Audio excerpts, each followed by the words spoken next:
सृष्टिकर्ता तुम भी हो, अपने बच्चे पैदा तुम भी करते हो, घर तुम भी बनाते हो, फ्रिज तुम ले आते हो, वैज्ञानिक तुम हो, इन्वेंशन तुम करते हो। कोई बल्ब बना देता है, कोई रेलगाड़ी का इंजन बना देता है, सभी सृष्टि करता है। भारत का एक आम नागरिक भी सृष्टि करता है, बच्चे पैदा कर देता है। अरे कुत्ते भी सृष्टि करता है, वो भी कुतिया पैदा कर देती बच्चे को। कोई तुम ही नहीं करते, जानवर भी करते, सभी सृष्टि करता है। तो तुम में और ब्रह्मा में क्या अंतर है? बस एक ही अंतर है, उस ब्रह्मा को अपनी सृष्टि से मोह नहीं है, अनासक्त है, वो पालन करने का जम्मा विष्णु का है, और फिर प्रलय करने के लिए महादेव है। महादेव जब प्रलय करने के लिए आते तो ब्रह्मा नहीं कहते अरे मैंने सृष्टि किया, छोड़ दीजिए, प्लीज माफ कर दीजिए, नहीं बोलते। उनका काम है सृष्टि करना, कर दिया। विष्णु का काम है पालन करना, कर दिया। महादेव का काम है संहार करना, कर दिया। पर तुम नहीं हो। तुम में और गुरु में क्या अंतर है? गुरु को कहा गुरुर् ब्रह्मा गुरुर्विष्णु गुरुर्देवो महेश्वर गुरुर् साक्षात परब्रह्म तस्मै श्री गुरुवे नमः। मतलब गुरु में ये तीनों गुण हैं, ब्रह्मा विष्णु और महेश। ये तीनों गुण अगर किसी एक पर्सनालिटी के भीतर है पूर्णतः, तो सदगुरु के भीतर है। वो सृष्टि भी करता है, पालन भी करता है, और फिर तुम्हारे अहंकारों का संहार भी करता है। तुम्हारे अज्ञानता और अहंकार का लय करना, संहार करना, आग लगाना, यह गुरु का काम है। तुम्हारे भीतर में ईश्वर तत्व की सृष्टि करना, सज्जनता, प्रेम, आनंद, आह्लाद का सृष्टि करता, और तुम्हारे भीतर का सत्संग कहीं कोई मंथरा चुरा के न ले जाए, उसके लिए वो पालन करता भी बनते हैं। संत महात्मा के रूप में, गुरु के रूप में तुम्हारी हिफाजत करते रहते हैं कि कहीं तुम दुर्जनों के संग में न चले जाओ। इसलिए वो ब्रह्मा भी हैं, वो विष्णु भी हैं, वो महेश भी हैं, इसलिए उनको कहा गया, और कोई बात नहीं। ऐसा नहीं कि गुरु ब्रह्मा विष्णु महेश होकर के जाके ब्रह्मा विष्णु लड़ गए, तुम लोग अकेले कल हम तीनों हम बता दें अभी, ऐसा नहीं है। वो तीनों गुण उनके भीतर में हैं। मेरी मां, मेरे भारत के पिताओं, तुम भी जब अपने बच्चे पैदा करते हो, परिवार बनाते हो, तो तुम भी सृष्टि करता हो। बस तुम एक ही जगह चूक जाते हो, मोह में फंस जाते हो। जिस मोह में धृतराष्ट्र फंसा था, और मोह सदा संहार करता है। मोह कभी किसी का आज तक उद्धार नहीं किया है। अनादिकाल से सृष्टि जब से बनी है, जब जब किसी के भीतर मोह आया है, वो मोह संहार का कारण बना है, उद्धार का कारण तो नहीं बना है। और अगर तुम जानते हो और अपने आप को कहते हो कि मैं पढ़ा लिखा हूं, आईए बीए सीए, तो फिर तुम्हें यह बात क्यों समझ में नहीं आती? क्योंकि मैकोले की शिक्षा पढ़े हुए हो, संस्कृत की शिक्षा तो जानते नहीं। हाँ? मैकोले के अक्षरों से बड़े हुए लोग हो। अंग्रेजों के गुलामियत में इतनी गुलामी तुम्हारे भीतर में भर गई है, मानसिकता गुलामी की हो गई है, पढ़ाई भी वही कॉन्वेंट के हुए हैं। कभी भारतीय संस्कृति, सनातन संस्कृति, गुरुकुलम से पढ़ करके तो तुम निकले नहीं हो, इसलिए तुम्हारी भीतर वो चीजें नहीं है, मोह तुम्हें खा जाती है।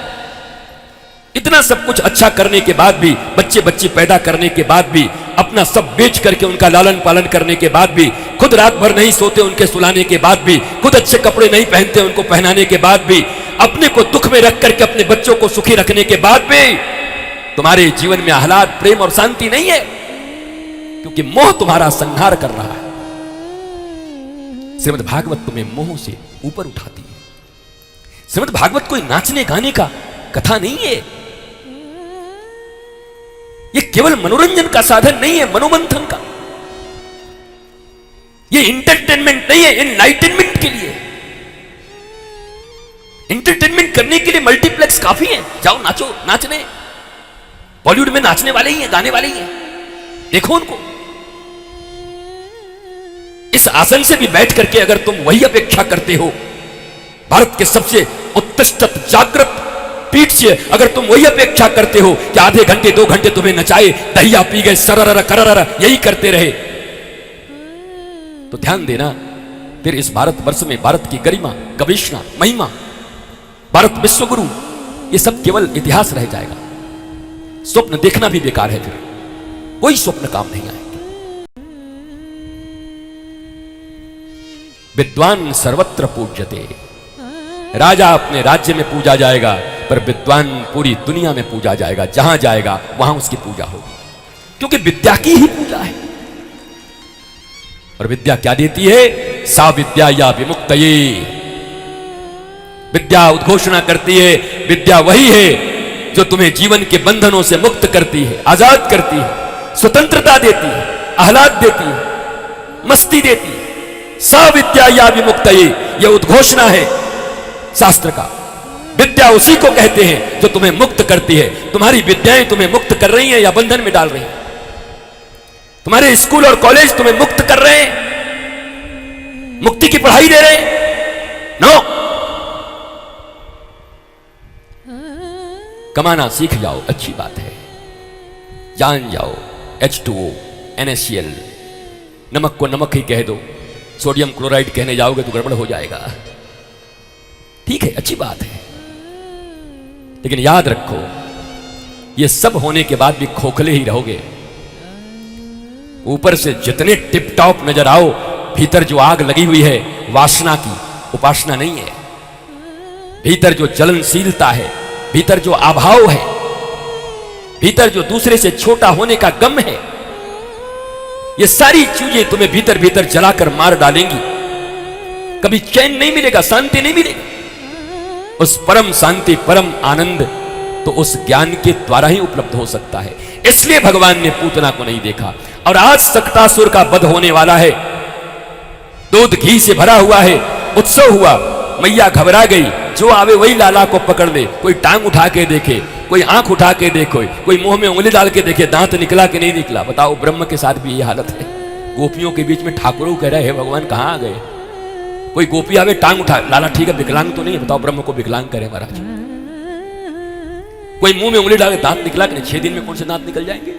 तो गोपी आनंद दे रही है।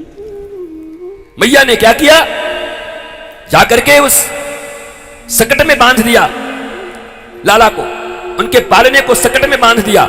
ऊपर दूध घी दही भरा हुआ था, नीचे गोपाल को डाल दिया।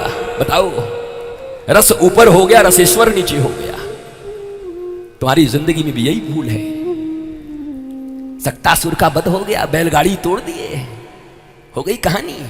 एक था राजा, एक थी रानी, दोनों मर गए, खत्म कहानी। यही भागवत है। एक एक लोगों का जिनका वध हुआ है, जिनके नाम हैं, वो वेदांत के सूत्र हैं, हमारे तुम्हारे जीवन से जुड़े हुए हैं। और अगर उसको ठीक से समझ जाओ तो तुम्हारी जिंदगी में गुणात्मक परिवर्तन आ सकते हैं। तुम्हारा जीवन ऐसा हो जाएगा, एक सक्तासुर के वध की कथा से तुम्हारे जीवन में रसेश्वर कृष्ण ऊपर हो जाएंगे और जीवन का रस नीचे हो जाएगा, भौतिकता नीचे हो जाएगी। पर पता नहीं कितनी बार सक्तासुर मार दिए, अभी तक ज्ञान नहीं आया। महाराज जी, पहले पूतना मरता है, उसके बाद सक्तासुर, उसके बाद तृणावर्त। अच्छा, वो बत्सासुर भी कोई था ना, बकासुर, अघासुर, सब सुर तो थे, एक असुर तुम अभी बचे हुए हो, तुम्हारा भी वध बाकी।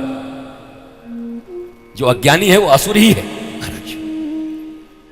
भारतवर्ष में जन्म लेने के बाद में तुम अज्ञानी हो। भारतवर्ष की इस पवित्र भूमि पर, पवित्र मिट्टी पर आने के बाद, गंगा और यमुना में स्नान करने के बाद भी,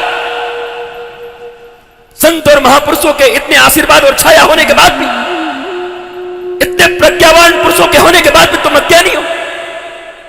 भारतवर्ष में जन्म लेने के बाद भी तुम्हारी यह दुर्गति है। हिंदुस्तान में आने के बाद भी, आर्यावर्त ब्रह्मावर्त में आने के बाद भी तुम्हारी दुर्गति है।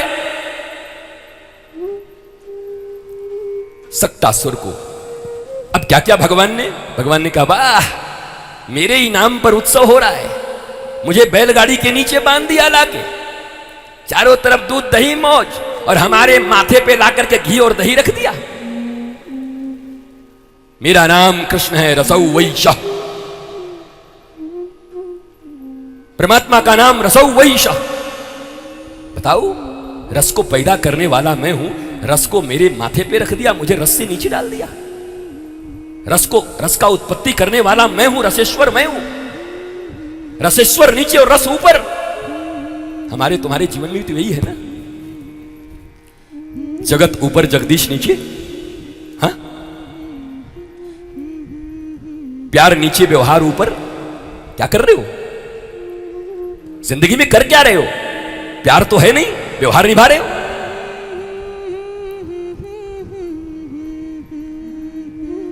त्रिनार्थ के सकट सक्तासुर के उद्धार से भगवान ने मानो ये ज्ञान दिया हम लोगों को। भगवान की बाल लीला भी दुनिया के बड़े से बड़े विद्वान के चूल हिलाने के लिए काफी है। हमारे 6 दिन के कन्हैया भी दुनिया के बड़े से बड़े विद्वानों को विद्वता का ज्ञान दे सकते हैं। 6 दिन के कन्हैया, मात्र 6 दिन के।